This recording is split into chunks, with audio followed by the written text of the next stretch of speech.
അങ്ങനെ നമ്മൾ ആറാമത്തെ സ്കന്ധത്തിൽ രക്ഷ എന്നുള്ള ലക്ഷണമാണ് കാണാൻ പോണത്. രക്ഷ എന്ന് പറഞ്ഞാൽ ഭഗവാന്റെ ഭക്തന്മാരെ എങ്ങനെ പോഷിപ്പിച്ച് രക്ഷിച്ച് നിർത്തുന്നു എന്ന് കാണിക്കാൻ വേണ്ടിയാണ്. ഒരു 19 അധ്യായങ്ങളാണ് ഷഷ്ഠസ്കന്ധത്തിലുള്ളത്, ആറാമത്തെ സ്കന്ധത്തിലുള്ളത്. അതിൽ കഴിഞ്ഞ സ്കന്ധത്തിൽ അവസാനം നരകവർണ്ണനയാണ് പറഞ്ഞത്, 5-ാമത്തെ സ്കന്ധത്തിൽ. അത് കേട്ടപ്പോൾ പരീക്ഷിത് മഹാരാജാവ് ചോദിക്കാനും, നരകം ഇത്രയും ഭീകരമായ നരകത്തിൻ്റെ അവസ്ഥയും ഇതെല്ലാം ഈ കർമ്മത്തിലൂടെ പോകുന്നവർക്കൊക്കെ ഉണ്ടാവുന്ന പ്രശ്നങ്ങളും ഇതെല്ലാം പറയുമ്പോൾ ഇതിനൊരു പരിഹാരം എങ്ങനെയാണ്, ഈ ദുഷ്കർമ്മങ്ങളിൽ നിന്നും നമ്മുടെ വാസനയിൽ നിന്നൊക്കെ എങ്ങനെയാണ് രക്ഷപ്പെടുക എന്നുള്ള ആ ഒരു ഇത് ചോദിക്കാണ്. അതിന് മറുപടിയായിട്ട് ശ്രീ ശുക ബ്രഹ്മർഷി ഭഗവത് ഭക്തിയാണ് എല്ലാ വാസനയിൽ നിന്നും രക്ഷപ്പെടാനും ഈ വക ദുഷ്കർമ്മങ്ങളിൽ നിന്നും ഈ cycle of birth rebirth plus minus ഇതിൽ നിന്നെല്ലാം രക്ഷപ്പെടാൻ ഭഗവത് ഭക്തിയാണ് ഏറ്റവും നല്ലത്. ഭക്തി ഉള്ള അങ്ങനെ ഭഗവാനെ അങ്ങനെ ആശ്രയിച്ച ഒരാൾക്ക് സ്വപ്നത്തിൽ പോലും ഈ യമഭടന്മാരെ കാണേണ്ടി വരില്ല എന്ന് പറഞ്ഞിട്ട് അതിനൊരു ദൃഷ്ടാന്തമായിട്ട് അജാമിളൻ്റെ കഥ പറയും. അജാമിളൻ ഒരു ബ്രാഹ്മണനായിരുന്നു. അങ്ങനെ ഒരു വേശ്യ സ്ത്രീയുമായിട്ട് സംഘമുണ്ടായി. കുറേ കാലം അവരുടെ കൂടെയായിരുന്നു. കുറേ കുട്ടികളൊക്കെ ഉണ്ടായി. അങ്ങനൊരു 88 വയസ്സെന്നോ അങ്ങനെ എന്തോ പറയുന്നുണ്ട്, 88 വയസ്സായി. അവസാനം ഉണ്ടായ കുട്ടിക്ക് നാരായണൻ എന്ന് പേരിട്ട് അങ്ങനെ മരണത്തിനെ കണ്ടുകൊണ്ട് കിടക്കുന്ന സമയത്ത് മരണമാസന്നമായപ്പോൾ യമദൂതന്മാർ വരികയാണ്. യമദൂതന്മാർ 4 പേര്. യമദൂതന്മാരെ കണ്ട് പേടിച്ചിട്ട് പെട്ടെന്ന് ആ അവസാനം ഉണ്ടായ ആ കുട്ടിയോടുള്ള വാത്സല്യ നിമിത്തം ആ നാമം, ആ പേരിങ്ങനെ കേട്ട് നാരായണൻ എന്നാണ് ആ കുട്ടിക്ക് പേരിട്ടിരുന്നത്. അങ്ങനെ നാരായണ എന്ന് ദൂരെ ക്രീഡനകാസക്തം, അങ്ങനെ ദൂരെ കളിച്ചിരുന്ന ആ കുട്ടിയാണ് വിളിക്കുന്നത് ആ സമയത്ത്. പക്ഷേ ആ വിളി കേട്ടത് ഭഗവാനായിരുന്നു എന്നും ആ നാരായണ എന്നുള്ള 4 അക്ഷരം പോലെ 4 ഭഗവത് സ്വരൂപം അവിടെ പ്രത്യക്ഷപ്പെട്ടു എന്നും ഈ യമദൂതന്മാരെ തടഞ്ഞു. അപ്പോൾ അവർ അത്ഭുതപ്പെട്ടു. ഇത്രയും ദിവ്യസ്വരൂപമായ ആൾക്കാർ വന്ന് ഇങ്ങനെ എന്താണ് തടയണമെന്ന് ചോദിച്ചാൽ നിങ്ങൾ ആരാന്ന് ചോദിച്ചു. അപ്പോൾ അതിന് മറുപടിയായിട്ട് വിഷ്ണുദൂതന്മാർ ഇങ്ങോട്ട് ചോദിച്ചു, നിങ്ങൾ ധർമ്മരാജാവിൻ്റെ ദൂതന്മാരാണെങ്കിൽ ധർമ്മം ഒന്ന് വ്യക്തമാക്കി തരണം എന്ന് പറഞ്ഞു. ധർമ്മം അറിയുമോയെന്ന് അറിയണമല്ലോ, അത് വ്യക്തമാക്കി തരാൻ പറയണം. അപ്പോൾ അവർ ധർമ്മത്തിൻ്റെ സ്വഭാവവും ലക്ഷണങ്ങളൊക്കെ പറഞ്ഞു. അവസാനം ഈ അജാമിളന് സ്പെസിഫിക് ആയിട്ട് എന്തൊക്കെയായിരുന്നു കുഴപ്പമെന്ന് പറഞ്ഞു. അജാമിളൻ നല്ലൊരു കുലത്തിൽ ജനിച്ച ബ്രാഹ്മണനായിരുന്നു. അങ്ങനെ ഭാര്യ ഉണ്ടായിരുന്നു. എല്ലാവരെയും ഇങ്ങനെ കുടുംബമൊക്കെ രക്ഷിച്ച് വരുന്ന സമയത്ത്, ഗൃഹസ്ഥാശ്രമം അനുഷ്ഠിച്ച് വരുന്ന സമയത്ത്, കാട്ടിലോ മറ്റോ പോയ സമയത്ത് ഇതുപോലെ ഒരു വേശ്യ സ്ത്രീയുടെ ഒരു സംഗമം ഉണ്ടായി. പിന്നെ അതിൽ അട്രാക്റ്റഡായി തൻ്റെ ധർമ്മമെല്ലാം ഉപേക്ഷിച്ചു. ഭാര്യയും മക്കളെയും അച്ഛനെയും അമ്മയൊക്കെ ഉപേക്ഷിച്ച് കാട്ടിൽ ഈ സ്ത്രീയെ സന്തോഷിപ്പിച്ചുകൊണ്ട് ജീവിക്കാൻ തുടങ്ങി. പല ധർമ്മങ്ങളും ചെയ്തു. അങ്ങനെ അവർക്ക് വേണ്ടി അങ്ങനെ ജീവിതം കഴിച്ചു. അങ്ങനെ തൻ്റെ ധർമ്മത്തിൽ നിന്നെല്ലാം ച്യുതി വന്നു. അതുകൊണ്ട് അതിനുള്ള പാപം അതിൻ്റെ പരിഹാരം ചെയ്യണം എന്നുള്ള രീതിയിൽ യമദൂതന്മാർ പറയുന്നതാണ് ആദ്യത്തെ. അങ്ങനെ വേണ്ട ദണ്ഡങ്ങൾ കൊടുത്ത് ശുദ്ധീകരിച്ച് കൊണ്ടുവരണം എന്നുള്ള ഇത് ആദ്യത്തെ അധ്യായം പറയുന്നത്. രണ്ടാമത്തെ അധ്യായത്തിൽ വിഷ്ണുദൂതന്മാർ അതിന് മറുപടി പറഞ്ഞു തുടങ്ങി. അവസാനം അവർ ഭഗവത് ധർമ്മം പറഞ്ഞു കൊടുക്കുന്നുണ്ട്. ഇതിനെല്ലാം പരിഹാരമായി കഴിഞ്ഞു. എല്ലാ പാപങ്ങൾക്കും നാരായണ എന്ന് നാമൻ നാവിൽ വന്നോടുകൂടി പരിഹാരമായി എന്നെല്ലാം പറഞ്ഞ് വ്യക്തമാക്കി കൊടുക്കുന്നുണ്ട്. അത് കേട്ടിട്ട് യമദൂതന്മാർ ഇവരുടെ ചൈതന്യവും ഇതെല്ലാം കണ്ടപ്പോൾ അതിനെ എതിർക്കാനുള്ള കഴിവില്ല എന്ന് മനസ്സിലായി. അവർ തിരിച്ച് യമധർമ്മരാജാവിൻ്റെ അടുത്തേക്ക് പോവും. അജാമിളൻ ഇതെല്ലാം കേട്ട് അത്ഭുതപ്പെട്ട് നോക്കുമ്പോൾ വിഷ്ണുദൂതന്മാരെയും കാണാനില്ല. പക്ഷെ അവർ പറഞ്ഞ ഭഗവത് മാഹാത്മ്യം അജാമിളൻ്റെ ഉള്ളിൽ വ്യക്തമായി പതിച്ചു. അത് ശരിക്ക് അജാമിളൻ നല്ലോണം അനലൈസ് ചെയ്യുന്ന വ്യക്തമായി പറയുന്നുണ്ട്. താൻ ചെയ്ത തെറ്റായ കർമ്മങ്ങളും അച്ഛനെയും അമ്മയും എല്ലാവരെയും ഉപേക്ഷിച്ചതും എല്ലാം പശ്ചാത്തപിക്കുന്നുണ്ട്. അങ്ങനെ അത് കഴിഞ്ഞിട്ട് അവിടുന്ന് ഇറങ്ങിപ്പോവാണ്. എല്ലാവരെയും ഉപേക്ഷിച്ച് അങ്ങനെ തപസ്സിനായി പോവാണ്. ഗംഗാതീരത്ത് വെച്ച് തപസ് ചെയ്യുന്നു. ഗംഭീരമായ തപസ്സിൽ അവസാനം വിഷ്ണുദൂതന്മാർ വിമാനവുമായി വരുന്നു. അവിടെ വെച്ച് അജാമിളന് വൈകുണ്ഠ ലോകത്തിലേക്ക് കൊണ്ടുപോകുന്നു. അതായത് ഭഗവത് സ്വരൂപത്തെ പ്രാപിക്കുന്നു. ഇതാണ് 2ാമത്തെ അധ്യായത്തിൽ. 3ാമത്തെ അധ്യായത്തിൽ ഇവരുടെ വാക്ക് കേട്ട് പോയ യമദൂതന്മാർ യമധർമ്മരാജാവിൻ്റെ അടുത്ത് പോയിട്ട് ഇങ്ങനെയൊക്കെ സംഭവിച്ചു എന്ന് പറയുമ്പോൾ യമധർമ്മരാജാവും ഭാഗവത ധർമ്മം എന്താണെന്നും എല്ലാം പറഞ്ഞു കൊടുക്കുന്നുണ്ട്. അപ്പോൾ ഭഗവാനെ യജിക്കുന്നവർക്ക്, ഭഗവാനെ ആശ്രയിക്കുന്നവർക്കും പാപങ്ങളും പുണ്യങ്ങളൊക്കെ ഉണ്ടാവും. അതെല്ലാം ഭഗവാനാണ് നോക്കി നടത്തുന്നത്. നമുക്കതിൽ ഇടപെടേണ്ട ആവശ്യമില്ല. നിങ്ങളതിൽ ഇടപെടണ്ട. ഭഗവത് ധർമ്മം അനുഷ്ഠിക്കാത്തവരുടെ കാര്യം മാത്രം നോക്കിയാൽ മതി എന്നെല്ലാം പറഞ്ഞ് ഈ ധർമ്മം 12 പേർക്കേ അറിയുള്ളൂ എന്നാണ് പറയുന്നത്. അവർ പേരൊക്കെ പറയുന്നുണ്ട്.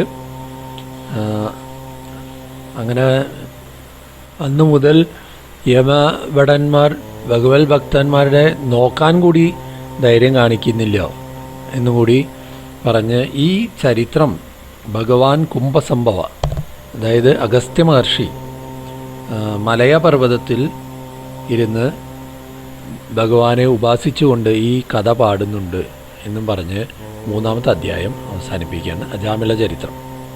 4ാമത്തെ അധ്യായം മുതൽ പണ്ട് 4ാമത്തെ സ്കന്ധത്തിൽ പറഞ്ഞ് അവസാനിപ്പിച്ച വിസർഗം, എങ്ങനെയാണ് പ്രപഞ്ചം വികസിച്ച് വന്നത് എന്നുള്ള കാര്യം പറയാൻ വേണ്ടി പോവാണ്. അപ്പോൾ അതിൻ്റെ തുടർച്ചയായിട്ട് അന്ന് പറഞ്ഞു വെച്ച ദക്ഷൻ്റെ 2ാമത്തെ ജന്മം, ആ ദക്ഷ സന്തതികളെക്കുറിച്ച് പറയാൻ വരികയാണ്. അങ്ങനെ 4ാമത്തെ അധ്യായത്തിൽ ദക്ഷൻ ഭഗവാനെ തപസ് ചെയ്യുന്നു, ഭഗവത് ദർശനം കിട്ടുന്നു, ഭഗവാൻ അനുഗ്രഹിക്കുന്നു, കുട്ടികളുണ്ടാവാനും അങ്ങനത്തെ സൃഷ്ടിയുടെ ഇതൊക്കെ പുരോഗമിക്കാനുള്ളതൊക്കെ അനുഗ്രഹിച്ചു കൊടുക്കുന്നു, പഴയ ജന്മത്തിലെ കാര്യങ്ങളൊക്കെ ഓർമ്മിപ്പിച്ചു കൊടുക്കുന്നു, പ്രജാപതികളുടെ രാജാവായിട്ട് അല്ലെങ്കിൽ പ്രജാപതികളുടെ ഒരു നേതാവായിട്ടൊക്കെ പറഞ്ഞ് അങ്ങനെ അനുഗ്രഹിക്കുന്നതാണ് 4ാമത്തെ അധ്യായത്തിൽ. 5ാമത്തെ അധ്യായത്തിൽ ദക്ഷൻ വീണ്ടും സൃഷ്ടി തുടങ്ങുകയാണ്. അങ്ങനെ 10,000 പുത്രന്മാരുണ്ടായിരുന്നാണ് ദക്ഷന്. ഹര്യശ്വന്മാരെന്നാണ് പേര്. അവരോട് പറഞ്ഞു സൃഷ്ടി തുടങ്ങാൻ. അതിന് മുൻപ് ഭഗവാന്റെ അനുഗ്രഹം കിട്ടാൻ വേണ്ടി ഭഗവാനെ പോയി തപസ് ചെയ്ത് ഭഗവാന്റെ അനുഗ്രഹം വാങ്ങിയിട്ട് വരുമെന്ന് പറഞ്ഞു വിട്ടു. ഇവരെല്ലാവരും കൂടി തപസ് ചെയ്യാൻ പോയി. അങ്ങനെ അവിടെ വെച്ചിട്ട് ശ്രീനാരദ മഹർഷിയെ കാണാൻ. ശ്രീനാരദ മഹർഷി വന്ന് ഇവരോട് എല്ലാവരോടും കൂടി കുറച്ച് കാര്യങ്ങളൊക്കെ അങ്ങനെ വളച്ചൊടിച്ച് അതിൻ്റെ ഒരു ശരിക്കുള്ള അർത്ഥം പ്രകടിപ്പിക്കാതെ പരോക്ഷമായി കുറേ കാര്യങ്ങളൊക്കെ പറഞ്ഞു. അവർക്ക് അതിൻ്റെ അർത്ഥം മനസ്സിലായി. പക്ഷേ പരീക്ഷത്തിന് മനസ്സിലാവാൻ വേണ്ടി ശ്രീ ശുഖബ്രഹ്മർഷി അത് വ്യക്തമാക്കി കൊടുക്കുന്നുണ്ട്. ഗംഭീരമായ എക്സ്പ്ലനേഷനാണ് അതൊക്കെ കേട്ടോ. ഇതൊക്കെ ശ്ലോകങ്ങളിലൂടെ തന്നെ പോകണം. ഒരു രക്ഷയില്ല. അതൊന്നും പറഞ്ഞിട്ടൊന്നും കേൾക്കേണ്ട കാര്യങ്ങളില്ല. ജീവൻ്റെ ഗതിയൊക്കെ കാലം എന്താണെന്നൊക്കെ പറഞ്ഞു കൊടുക്കുന്നുണ്ട്. അങ്ങനെ ഇത് കേട്ട് അവർ മുക്തിയെ പ്രാപിക്കുക. അവർ തിരിച്ചു വരണം എന്നുള്ള ആഗ്രഹം അവർ നിർത്തിയിട്ട് സൃഷ്ടി നടത്തണമെന്നും അങ്ങനെയൊക്കെയുള്ള ആഗ്രഹമൊക്കെ അവരില്ലാതെ ഭഗവത് ഭക്തിയിൽ അവർ മുക്തിയാണ് ധർമ്മം ഏറ്റവും വലിയ ഇതായി നേടേണ്ടതെന്ന് പറഞ്ഞു ഭഗവത് ഭക്തന്മാരായി അങ്ങനെ മുക്തിയെ പ്രാപിച്ചു. ദക്ഷന് സങ്കടമായി. കാരണം ഇവരൊക്കെ വന്നിട്ട് വേണം വീണ്ടും സൃഷ്ടി പുരോഗമിക്കാൻ എന്നുള്ളതിൽ അവരുടെ എല്ലാം ഒരു കണക്കിന് നാശം സംഭവിച്ചു. കാരണം അവർ തിരിച്ചു വരില്ലേ ലോകത്തിലേക്ക് എന്നുള്ളത് മനസ്സിലായി. വളരെ സങ്കടമായി. ബ്രഹ്മാവ് വീണ്ടും സമാധാനിപ്പിച്ചു. വീണ്ടും തൻ്റെ ശക്തി കൊണ്ട് 1000 പുത്രന്മാരെ ഉണ്ടാക്കി. അവരുടെ പേര് ശബളാശ്വൻ എന്നാണ്. ശബളാശ്വന്മാർ. അവരോട് ഇതുപോലെ പറഞ്ഞു തപസ് ചെയ്തിട്ട് വരാൻ. കാരണം ഒരു കാര്യം ശ്രദ്ധിച്ചാൽ മനസ്സിലാവും, ഭഗവാന്റെ അനുഗ്രഹം കിട്ടിയിട്ടേ ഈ സൃഷ്ടിക്കെല്ലാം ഇറങ്ങാൻ പാടുള്ളൂ. ആ ലൈസൻസ് അവിടുന്ന് കിട്ടണം, എന്നിട്ടേ ഇതിനെ ഇറങ്ങിയിട്ട് കാര്യമുള്ളൂ എന്നറിയാം.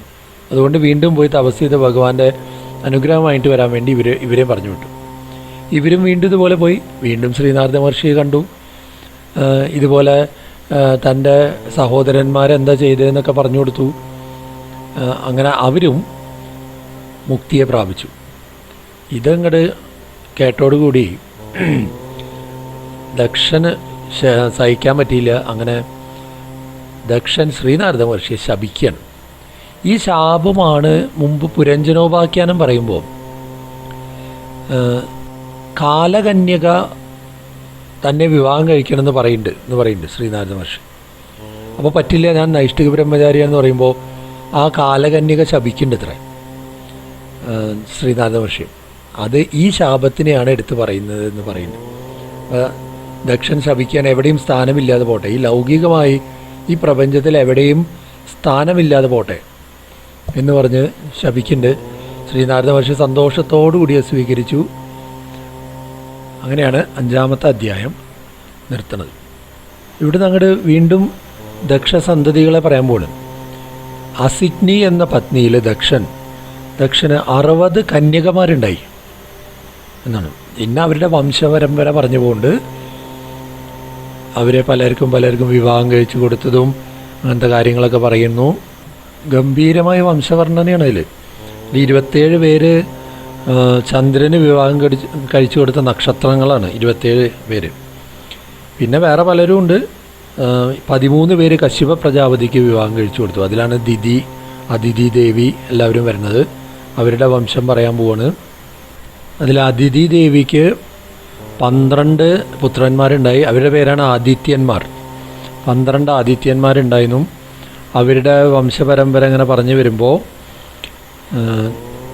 അതിലൊരു ആദിത്യനായിരിക്കുന്ന ത്വഷ്ടാവ് രചന എന്ന കന്യകയിൽ, രചന എന്ന് പറയുന്ന കന്യക അസുര സ്ത്രീ ആയിരുന്നു തോന്നുന്നു. അങ്ങനെ രചന എന്ന കന്യക വിവാഹം കഴിച്ചു.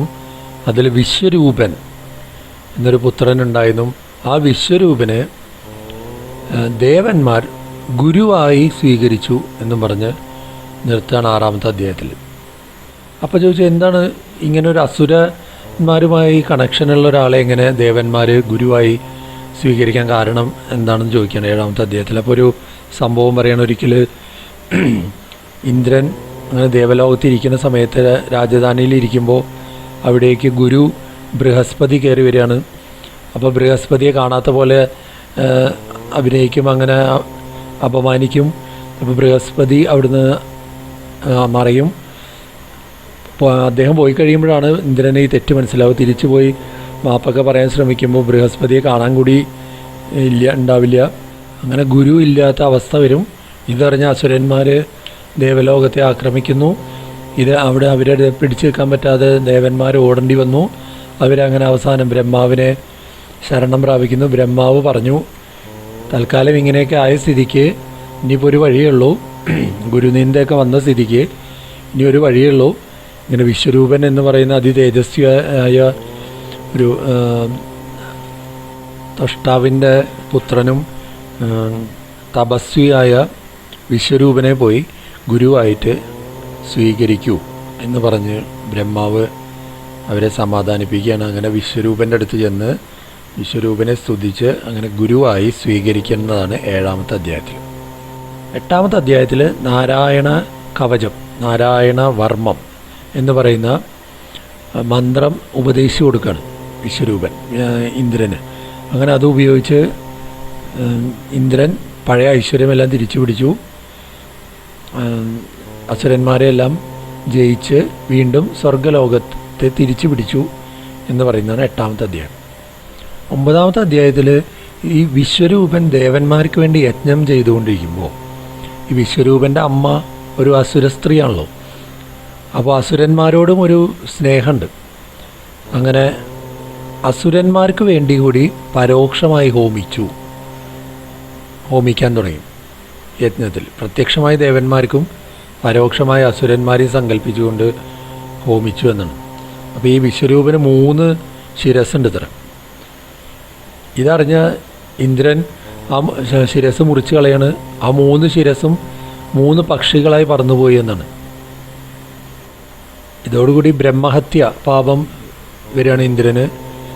ബ്രഹ്മഹത്യ പാപത്തിന് ഇന്ദ്രൻ 4ആയി വിഭജിച്ചു കൊടുത്തു.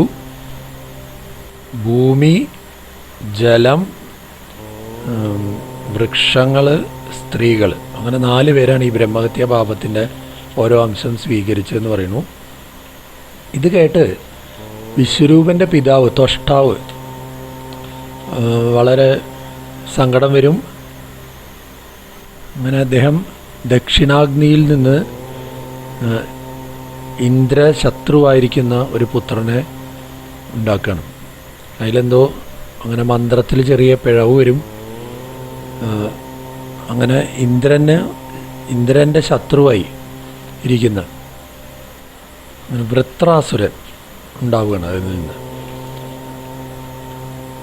വൃത്രാസുരൻ്റെ ആക്രമണം സഹിക്കാൻ പറ്റാതെ ദേവന്മാരെല്ലാവരും വൈകുണ്ഠത്തിൽ പോയി ഭഗവാനെ സ്തുതിക്കും, ഗംഭീരമായി സ്തുതിക്കും.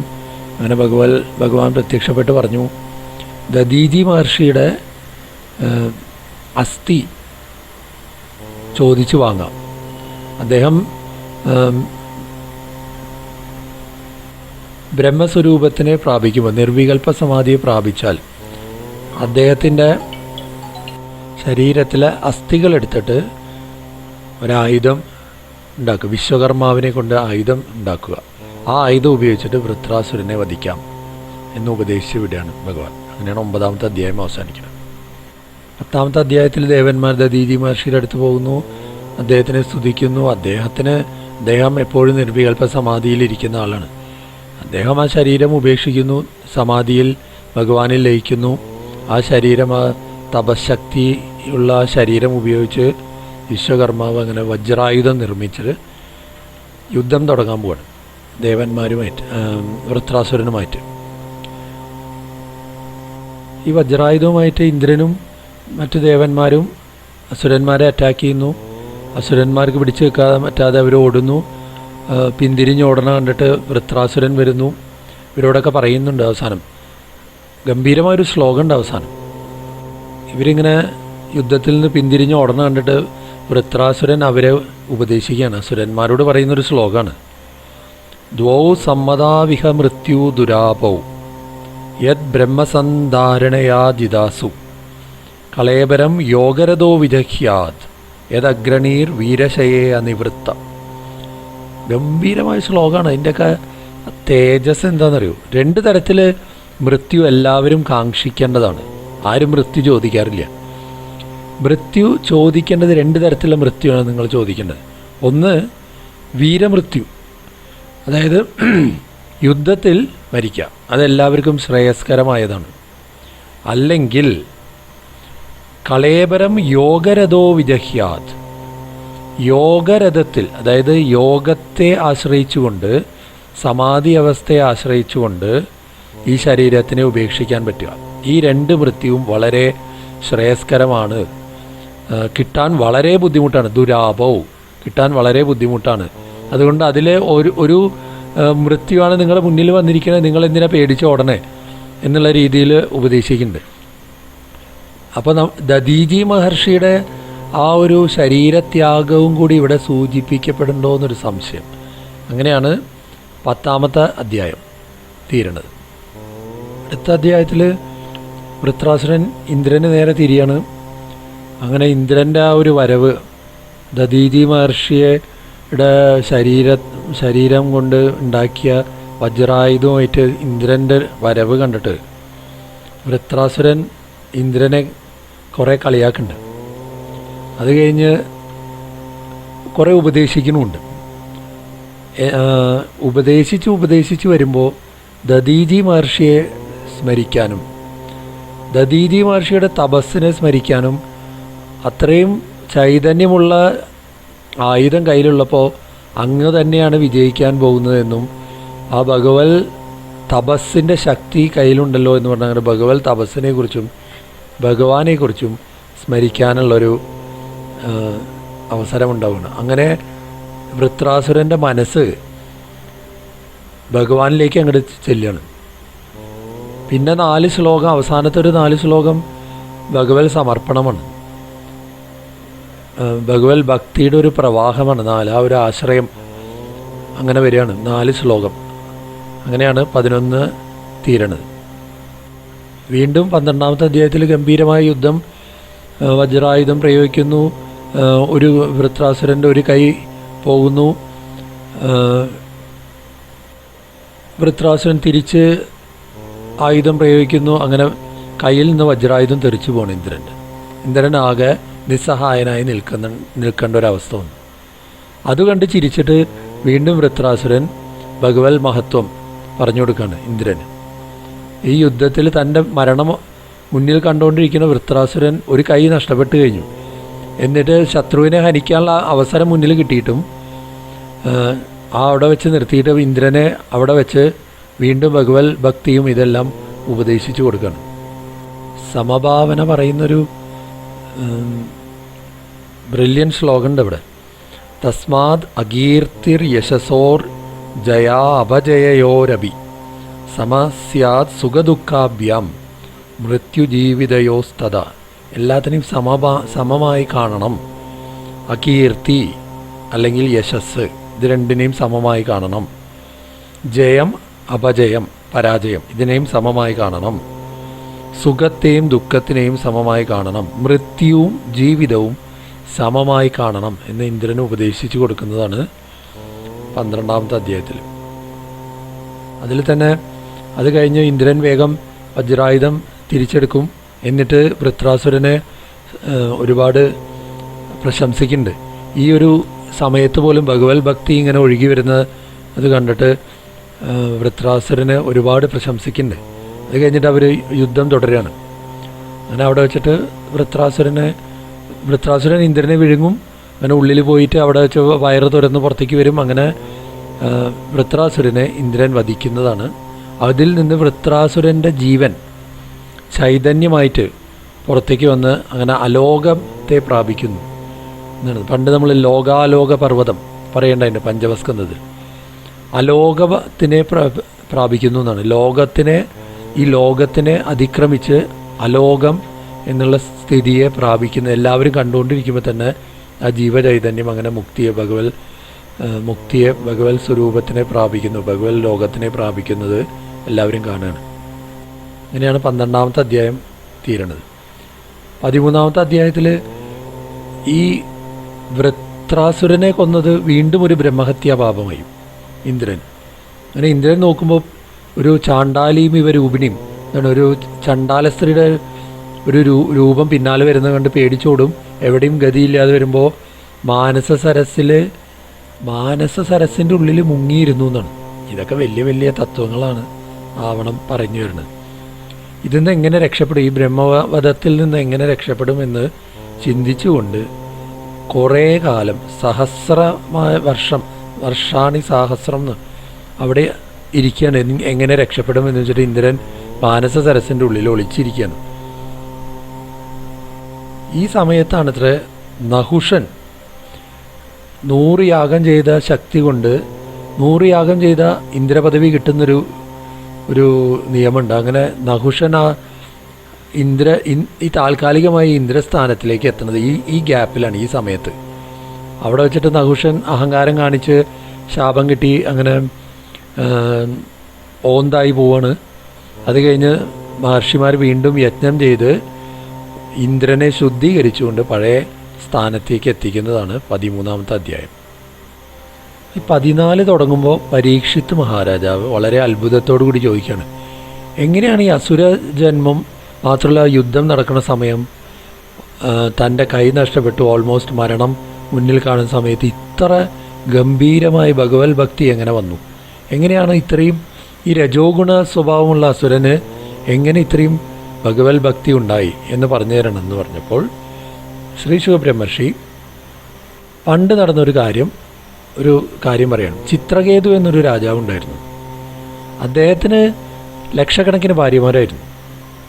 പക്ഷേ കുട്ടി ഉണ്ടായില്ല, ഒരു പുത്രൻ പോലും ഉണ്ടായില്ല.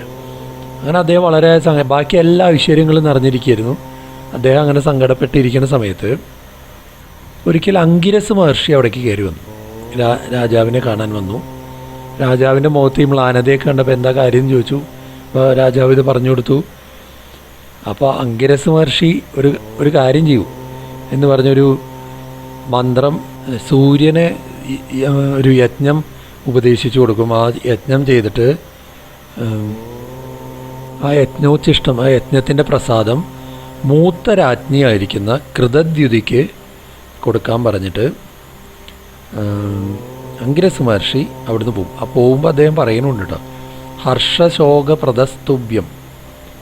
അദ്ദേഹം അപ്പോൾ പറഞ്ഞൊരു പുത്രനുണ്ടാവും, ഹർഷശോകപ്രദസ്തുഭ്യം എന്നാണ്. സന്തോഷത്തിനെയും സങ്കടത്തിനെയും ഒക്കെ തരുന്നൊരു പുത്രനുണ്ടാവും എന്ന് പറഞ്ഞ് അങ്കിരസ് മഹർഷി അവിടുന്ന് പോയി. അദ്ദേഹം അതുപോലെ ചെയ്തു. അങ്ങനെ കൃതദ്യുതി ഗർഭം ധരിച്ചു, കുട്ടിയുണ്ടായി, എല്ലാവരും വളരെ സന്തോഷമായി. കുറേ കാലം കഴിയുന്നവർ ഈ കൃതദ്യുതിയോടുള്ള സ്നേഹം കൂടി വരാൻ തുടങ്ങി. അദ്ദേഹം കുറച്ച് പക്ഷഭേദം കാണിച്ചു തുടങ്ങിയ പോലെയൊക്കെ തോന്നി മറ്റുള്ള രാജ്ഞിമാർക്ക്. അവർക്ക് അസൂയയായി.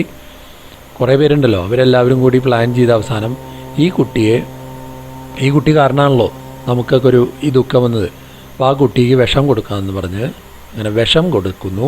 ഉറങ്ങിക്കിടക്കുന്ന കുട്ടി അങ്ങനെ ഒരു പ്രാവശ്യം ഇങ്ങനെ എടുക്കാൻ ചെല്ലുമ്പോൾ അങ്ങനെ മരിച്ചു കിടക്കുന്നത് കാണുന്നു. ഇവരെല്ലാവരും വളരെയധികം സങ്കടത്തിലാവുന്നു. ഈ കൃതദ്യുതിയും രാജാവും മോഹാലസ്യപ്പെട്ട് വീഴുന്നതിന് യാതൊരു തരത്തിലുള്ള ആശ്രയവും ഇല്ലാത്ത ഒരവസ്ഥയിൽ എല്ലാവരും അതീവ ദുഃഖത്തിൽ, യാതൊരു ആശ്രയവും ഇല്ലാതെ, ആർക്കും അങ്ങോട്ടും ഇങ്ങോട്ടും സമാധാനിപ്പിക്കാൻ പറ്റാത്ത വളരെ ദുഃഖകരമായ തമസ്സിൽ അങ്ങനെ ഇരിക്കുന്ന സമയത്ത് ഈ അങ്കിരസ് മഹർഷിയും കൂടെ ശ്രീനാരദ മഹർഷിയുമായിട്ട് അവിടേക്ക് കയറി വരികയാണ്. ഇതാണ് 14-ാമത്തെ അധ്യായം നിർത്തുന്ന സ്ഥലം.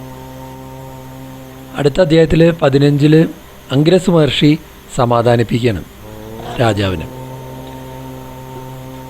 ഫാൻറ്റാസ്റ്റിക്കാണ് ആ ശ്ലോകങ്ങളൊക്കെ.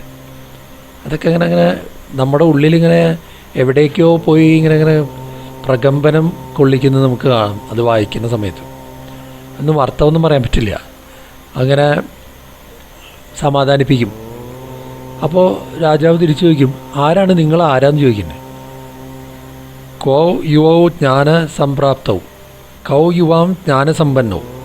നിങ്ങളാരാ, ഇത്രയും ജ്ഞാനമുള്ള ആൾക്കാർ ആരാന്നൊക്കെ ചോദിക്കും. അദ്ദേഹത്തിന് അങ്കിരസ് മഹർഷിയെ കണ്ടിട്ട് മനസ്സിലായെന്നില്ല എന്നാണ്.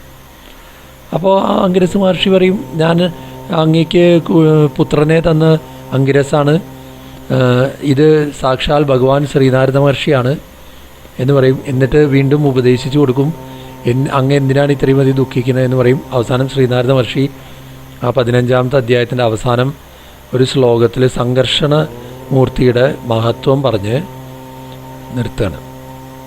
ആ ഭഗവാനെ ഉപാസിക്കും, അങ്ങയുടെ ദുഃഖമെല്ലാം മാറും എന്ന് പറഞ്ഞ് നിർത്തുന്നതാണ് 15-ാമത്തെ അധ്യായത്തിൽ. 16-ാമത്തെ അധ്യായത്തിൽ അതുകൊണ്ടൊന്നും ഒരു സമാധാനം കിട്ടുന്നില്ല എന്ന് മനസ്സിലായപ്പോൾ ശ്രീനാരദ മഹർഷി ആ ജീവനെ തന്നെ അവിടെ വിളിക്കുകയാണ്, ആ കുട്ടിയുടെ ജീവനെ തന്നെ. അപ്പോൾ എല്ലാവരും കാണുകയെ ആ ജീവനെ തന്നെ വിളിച്ചിട്ട് പറഞ്ഞു, ഇങ്ങനെയൊക്കെ മരിക്കാൻ പാടുമോ? ഇനിയും ഇവിടെ കുറേ കാലം കുട്ടികളെ ഈ അച്ഛനും അമ്മയൊക്കെ സമാധാനിപ്പിച്ച് അങ്ങനെയൊക്കെ കളിച്ച് ഇതാക്കി രാജാവൊക്കെ ഇതായിട്ട് വേണ്ടേ മരിക്കാൻ എന്ന് പറഞ്ഞ് ജീവനെ തിരിച്ചു വിളിക്കാൻ. അപ്പോൾ ജീവൻ അവിടെ വെച്ചിട്ട് എല്ലാവരും കേൾക്കുക. ജീവൻ അവിടെ പ്രത്യക്ഷമായി ശ്രീനാരദ മഹർഷിയോട് മറുപടി പറയും. ഏത് അച്ഛനോ അമ്മയുടെ കാര്യമാണ് ചോദിക്കുന്നത്, ഏത് ജന്മത്തിൽ അച്ഛനോ അമ്മയാണ് ഞാൻ തൃപ്തിപ്പെടുത്തേണ്ടത് എന്നൊക്കെ പറഞ്ഞ് ജീവസ്വരൂപവും ഭഗവത്, അതായത് ജീവൻ്റെ ആ ഒരു മഹത്വവും ആ ഒരു ഒന്നിനോടും ബന്ധമില്ലാതിരിക്കുന്ന ജീവൻ്റെ ആ ഒരു അവസ്ഥയും എല്ലാം പറഞ്ഞു കൊടുത്ത് ഇത് രാജാവും കൂടി കേൾക്കത്തക്ക വിധത്തിൽ പറഞ്ഞു കൊടുക്കുകയാണ്. അതിന് മറുപടിയായിട്ട് പറയണം. ഇതാ ജീവനിൽ നിന്ന് തന്നെ നേരിട്ട് കേട്ട രാജാവിന് തത്വബോധം വരികയാണ്. ഉടൻ തന്നെ വേണ്ട അവിടെ നടന്ന ആ ഒരു ദുഷ്കർമ്മത്തിന് വേണ്ട ഇതൊക്കെ പരിഹാരമൊക്കെ ചെയ്ത് ബാലഹത്യയ്ക്ക് വേണ്ട പ്രായശ്ചിത്തമൊക്കെ ചെയ്ത് അവിടെ നിന്ന് ഇറങ്ങി വരികയാണ്. ഗൃഹാന്തകൂപ നിഷ്ക്രാന്ത സരപങ്കാതിവദ്വിപാനം. ഒരു ചെളി നിറഞ്ഞ പൊയ്കയിൽ നിന്ന് ആന കയറി വരുന്ന പോലെ എന്നാണ്. ആ ഗ്രഹത്തിൽ നിന്ന് അങ്ങനെ വിട്ട് അദ്ദേഹം പുറത്തേക്ക് ഇറങ്ങണം. എന്നിട്ട് ശ്രീനാരദ മഹർഷി ഉപദേശിച്ചു കൊടുത്ത മന്ത്രവും സ്വരൂപവും ഭഗവത് സ്വരൂപവും ധ്യാനിച്ചുകൊണ്ട് 7 ദിവസം ആ മന്ത്രം ജപിച്ചുകൊണ്ട് ഒരു മഹാവ്രതം അനുഷ്ഠിക്കുകയാണ് 7 ദിവസം. അപ്പോഴേക്കും ആ 7ാമത്തെ ദിവസമാകുമ്പോഴേക്കും സാക്ഷാൽ സംഘർഷണമൂർത്തി പ്രത്യക്ഷപ്പെടുന്നു. അദ്ദേഹം സ്തുതിക്കുന്നു. ചിത്രകേതുവിൻ്റെ ഗംഭീരമായ സ്തുതിയുണ്ട്. അതിന് തിരിച്ച് ഭഗവാൻ മറുപടി പറയും. വീണ്ടും ചിത്രകേതുവിന് വേണ്ട ശ്രേയസ് ഉപദേശിച്ചു കൊടുക്കുകയാണ് ഭഗവാൻ. അവിടെയും നമുക്ക് എക്സ്പ്ലെയിൻ ചെയ്യാൻ പറ്റാത്ത ശ്ലോകങ്ങളാണ് മുഴുവൻ. ഒന്നും പറയാൻ പറ്റില്ല. അപ്പോൾ ഞാൻ തന്നെയാണ് അംഗിരസ് മഹർഷിയെയും ശ്രീനാരദ മഹർഷിയെയും അവിടേക്ക് കൊണ്ടുവന്നതെന്നും എൻ്റെ ഉപദേശം ആണ് എൻ്റെ ഇച്ഛപ്രകാരമാണ് അവർ ഉപദേശിച്ചത് എന്നുമൊക്കെയുള്ള ഗംഭീരമായ ജീവൻ്റെ സ്ഥിതിയൊക്കെ ഭഗവാൻ ഉപദേശിച്ചു കൊടുത്ത് വിദ്യാധര പതിയായിട്ട് അവിടെ വെച്ച് ഭഗവാൻ വിദ്യാധരന്മാരുടെ പതിയാവട്ടെ എന്ന് ഭഗവാൻ അനുഗ്രഹിച്ച് ഈ ജ്ഞാനോപദേശവും ചെയ്ത് ഭഗവാൻ മറയുന്നതാണ് 16ാമത്തെ അധ്യായത്തിൽ. 17ാമത്തെ അധ്യായത്തിൽ ഇദ്ദേഹം അങ്ങനെ ഭഗവത് ഗാനങ്ങളൊക്കെ ചെയ്തുകൊണ്ട് അങ്ങനെ ലോകം മുഴുവൻ ഇങ്ങനെ സഞ്ചരിച്ചുകൊണ്ടിരിക്കും. അതാണ് വിദ്യാധരന്മാർ അങ്ങനെയാണ് അത്ര. ഭഗവത് മാഹാത്മ്യം പാടിക്കൊണ്ട് അങ്ങനെ ലോകം മുഴുവൻ ചുറ്റി നടക്കുന്നവരാണ്. അങ്ങനെ പോയിക്കൊണ്ടിരിക്കുന്ന ഒരു സമയത്ത് കൈലാസത്തിൽ ഭഗവാൻ ശ്രീ പരമേശ്വരൻ മടിയിൽ പാർവതീദേവി ഇരുത്തിക്കൊണ്ട് യോഗികൾക്ക് ഋഷിമാർക്ക് ജ്ഞാനോപദേശം ചെയ്യുന്നത് കണ്ടു. അപ്പോൾ അദ്ദേഹം വളരെ അത്ഭുതത്തോടു കൂടി പറഞ്ഞു, ഒരു സ്ത്രീയെ മടിയിൽ വെച്ചുകൊണ്ട് ഇങ്ങനെ എല്ലാവരുടെയും മുന്നിൽ വെച്ച് മടിയിൽ വെച്ച് ജ്ഞാനോപദേശം ചെയ്യുന്നതിനെക്കുറിച്ച് പരാമർശിക്കും. അപ്പോൾ പാർവതീദേവി വിചാരിച്ചു അത് ഭഗവാനെ നിന്ദിച്ചതാണെന്ന്. അവിടെ വെച്ചിട്ട് പാർവതീദേവി ശപിക്കും, അസുരനായി പോട്ടേന്ന്. അദ്ദേഹം അവിടുന്ന് ഇറങ്ങി വന്ന് പാർവതീദേവി നമസ്കരിച്ചിട്ട് പറയും, ഭഗവത് മാഹാത്മ്യമെല്ലാം പാടിയിട്ട് തിരിച്ച് എനിക്ക് ശാപമോക്ഷമൊന്നും വേണ്ട എന്ന് പറഞ്ഞ് പ്രീതിപ്പെടുത്തി പാർവതീദേവിയെ സന്തോഷിപ്പിച്ച് പോവും. എന്നിട്ട് ഭഗവാനും ശ്രീ പരമേശ്വരനും അവിടെ വെച്ചിട്ട് ഭഗവത് ഭക്തന്മാരുടെ ആ നിസ്സംഗത്വവും എല്ലാം വളരെയധികം വർണ്ണിക്കുന്നുണ്ട്. അത് കഴിഞ്ഞ് അങ്ങനെ ഈ ചിത്രകേതു ആണ് വീണ്ടും വൃത്രാസുരനായിട്ട് ഈ ശാപം നിമിത്തം വൃത്രാസുരനായി ജനിച്ചത് എന്ന് അങ്ങനെ പറഞ്ഞ്, അതുകൊണ്ടാണ് ആ ഭക്തിയും ആ ഒരു തപസ്സും ആ പൂർവ്വജന്മ സ്മൃതിയിൽ നിന്നുണ്ടായതാണ്, ആ ഭഗവാന്റെ അനുഗ്രഹവും ഉള്ളതുകൊണ്ടാണ് ഇങ്ങനെ ഉണ്ടായത് എന്ന് പറഞ്ഞിട്ടാണ് 17ാമത്തെ അധ്യായം നിർത്തുന്നത്. 18ാമത്തെ അധ്യായത്തിൽ വീണ്ടും അതിഥി ദേവിയുടെ മറ്റുള്ള പുത്രന്മാരുടെ കാര്യങ്ങളൊക്കെ അങ്ങനെ സൂചിപ്പിച്ചു പോവും. വാമനാവതാരം ഒന്ന് സൂചിപ്പിക്കും.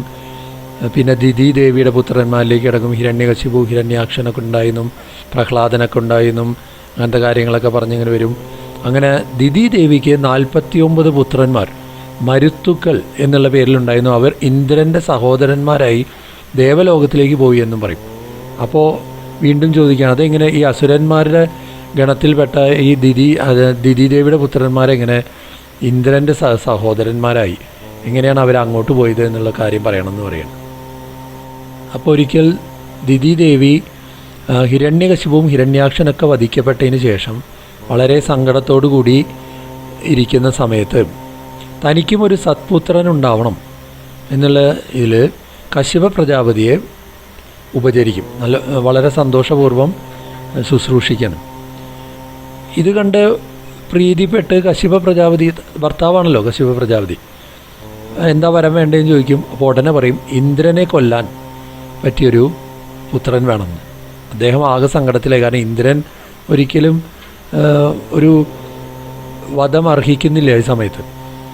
അത് വരം കൊടുത്തില്ലേ തൻ്റെ വാക്ക് തെറ്റും, തനിക്ക് നരകവും ഉറപ്പാണ്. അങ്ങനെ അദ്ദേഹം ആകെ സങ്കടത്തിലായി. എന്തായാലും ഭഗവാനെ സ്മരിച്ചുകൊണ്ടൊരു വ്രതം പറഞ്ഞു കൊടുക്കുകയാണ്. പുംസവന വ്രതം എന്ന് പറയുന്ന വിശിഷ്ടമായൊരു വ്രതമാണ് ഉപദേശിച്ചു കൊടുക്കുക, അതിൻ്റെ ചിട്ടവട്ടങ്ങളൊക്കെ പറഞ്ഞു കൊടുക്കും, എന്തൊക്കെയാണ് ചെയ്യേണ്ടതെന്നൊക്കെ. അങ്ങനെ ദിതി ദേവി ആ വ്രതം തുടങ്ങുകയാണ്. അത് ഗർഭവതിയായിരിക്കുന്നവർക്കുള്ള വ്രതമാണിത്. അങ്ങനെ ഗർഭം സ്വീകരിച്ച് ഈ വ്രതം അനുഷ്ഠിച്ചു കൊണ്ടിരിക്കുകയാണ്. അങ്ങനെ ഗർഭം വയറ്റിലിങ്ങനെ വളർന്നു തുടങ്ങി. ഇന്ദ്രന് അപ്പോഴേക്കും ആകെ വ്യാകുലതയായി, ആകെ പരിഭ്രമായി, എന്താ ചെയ്യാൻ പറ്റുകയെന്നറിയില്ല. അങ്ങനെ ദിതി ദേവിയാണെങ്കിൽ വ്രതം വളരെ ശ്രദ്ധയോടുകൂടിയാണ്, പക്കയായിട്ടാണ് ചെയ്തുകൊണ്ടിരിക്കുന്നത്. അങ്ങനെ ഇന്ദ്രൻ ദിതി ദേവിയെ ശുശ്രൂഷിച്ചുകൊണ്ടൊരു കുട്ടിയായിട്ട് അവിടെ ചെല്ലുകയാണ്. എവിടെയെങ്കിലും ഒരു ചാൻസ് കിട്ടുമോ, ഈ ഒരു വ്രതഭംഗം വന്നാൽ ഈ ഗർഭത്തിനെ നശിപ്പിക്കാനുള്ള ചാൻസ് കിട്ടും. അതായത് ഇന്ദ്രന് പോലും അവിടെ ഒരു അപകടം വരുത്തണമെങ്കിൽ അതിനുള്ളൊരു ഗ്യാപ്പ് കിട്ടണം. അതിനുവേണ്ടി കാത്തിരിക്കുകയാണ് അങ്ങനെ ചെറിയ കുട്ടിയായിട്ട്. അങ്ങനെ ഒരു സമയത്ത് ഒരു ദിവസം അറിയാതെ ഉറങ്ങിപ്പോവുക. പകൽ ഉറങ്ങാൻ പാടില്ല എന്നൊരു ചിട്ട ഉണ്ടായില്ല. അങ്ങനെ അറിയാതെ ഒന്ന് മയങ്ങിപ്പോവാണ് ദിതി ദേവി. ഉടനെ ഇന്ദ്രൻ യോഗശക്തിയിൽ വയറ്റിലേക്ക് പ്രവേശിച്ചു. ഈ കുട്ടിയെ 7 മുറിച്ചു. അങ്ങനെ 7 കഷ്ണം, 7 കുട്ടികളായപ്പോൾ 7 വീണ്ടും 7 മുറിച്ചു. അങ്ങനെ 49 കുമാരന്മാരായി അങ്ങോട്ട് മാറി അതിൻ്റെ ഉള്ളിൽ കുട്ടികൾ. അവർ ഇന്ദ്രനെ തൊഴുതിട്ട് പറഞ്ഞു, ഞങ്ങളൊക്കെ അങ്ങയുടെ സഹോദരന്മാരാണ് എന്ന് പറയുമ്പോൾ സന്തോഷമായിട്ട് അവർ ഈ 49 പ്ലസ് ഇന്ദ്രനടക്കം 50 പേരും പുറത്തേക്ക് വരികയാണ്. അങ്ങനെ ദിതി ദേവി കണ്ണു തുറന്ന് നോക്കുമ്പോൾ 50 കുട്ടികൾ, ഇന്ദ്രന് അടക്കം. അപ്പോൾ ഇന്ദ്രനാണെന്ന് മനസ്സിലായി. അപ്പോൾ ചോദിച്ചു, എങ്ങനെ എന്താ കാര്യങ്ങൾ? ഇപ്പോൾ ഈ കാര്യങ്ങളൊക്കെ പറഞ്ഞു കൊടുത്തു. ക്ഷമിക്കണം എന്നൊക്കെ പറയും. ദിതി ദേവി ആ ഭഗവത് വ്രതാനുഷ്ഠാനങ്ങൾ ചെയ്ത് മനസ്സ് വളരെ ശുദ്ധമായി ഇരിക്കുന്ന സമയമായതുകൊണ്ട് വളരെ സന്തോഷിച്ചു, അനുഗ്രഹിച്ചു. അങ്ങനെ അവർ 50 പേരും ദേവലോകത്തിലേക്ക് തിരിച്ചു പോകണം. അങ്ങനെയാണ് മരുത്തുക്കൾ ഉണ്ടായത് എന്നുള്ള ചരിത്രമാണ് 18-ൽ. 19-ാമത്തെ അധ്യായത്തിൽ പരീക്ഷിത് മഹാരാജാവ് ചോദിക്കുമ്പോൾ ഈ പുംസവന വ്രതം ചിട്ടകളും മന്ത്രങ്ങളും ആചാരങ്ങളും അതിൻ്റെ ഫലശ്രുതിയും എന്തൊക്കെയാണ് എന്ന് ഉണ്ടാവുക എന്നുള്ള കാര്യങ്ങളും പറഞ്ഞിട്ട് 19-ാമത്തെ അധ്യായം അവസാനിക്കുന്നു. ഇവിടെ നമ്മുടെ ഷഷ്ഠസ്കന്ധം രക്ഷ എന്നുള്ള ലക്ഷണം അവസാനിക്കുകയാണ്.